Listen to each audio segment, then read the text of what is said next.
The Browns hope to have the quarterback situation figured out now with Deshaun Watson. They get a C for the draft from Pete. Brady, what did you think of what your Browns did? Yeah, I mean, look, they weren't going to set the world on fire because of the position that they were in drafting in the third round. You know, again, this draft was about you got Deshaun Watson and eventually got to move on from Baker Mayfield and figure that situation out. But a couple players I really like just from watching the tape.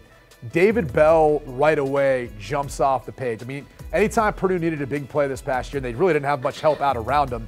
He was the guy they targeted and went to. Now, he hasn't demonstrated the most speed, so I'll be curious to see if he can separate or if he can consistently make contested catches. But you go on down the line, you look at a guy like Isaiah Thomas, who played a big impact on Oklahoma's defense this year. Perion Winfrey as well, too, playing from the interior. These are some good football players. A lot of upside, too, on Alex Wright with his size and length coming off the edge out of Alabama, Birmingham. I mean, down the line, I thought the Cleveland Browns did the most with the picks that they were given to find guys who can make this roster. Because, again, it's not really a depleted roster. You're really thinking about special teams and depth with this group and development and players that can maybe eventually be a starter when one of those big money guys you just can't afford to pay anymore.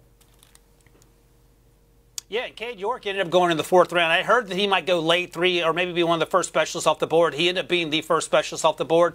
And some people didn't like the pick, but here's the thing. The Browns need a kicker, number 1. And number 2, if you hit an Evan McPherson-type home run with this pick, awesome. But the guy that I really like was the pick that came afterwards at 156, Jerome Ford, the running back out of Cincinnati, the Alabama transfer, ran in the 4.4s. He can run between the tackles. He can bounce it outside.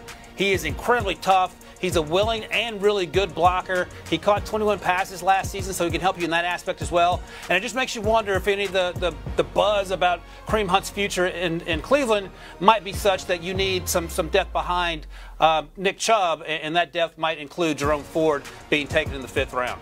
Do you want a sports network that delivers everything that matters about the game? The highlights, the picks, the instant analysis, no yelling, no fake debates, no politics. Hit the subscribe button and never miss a moment.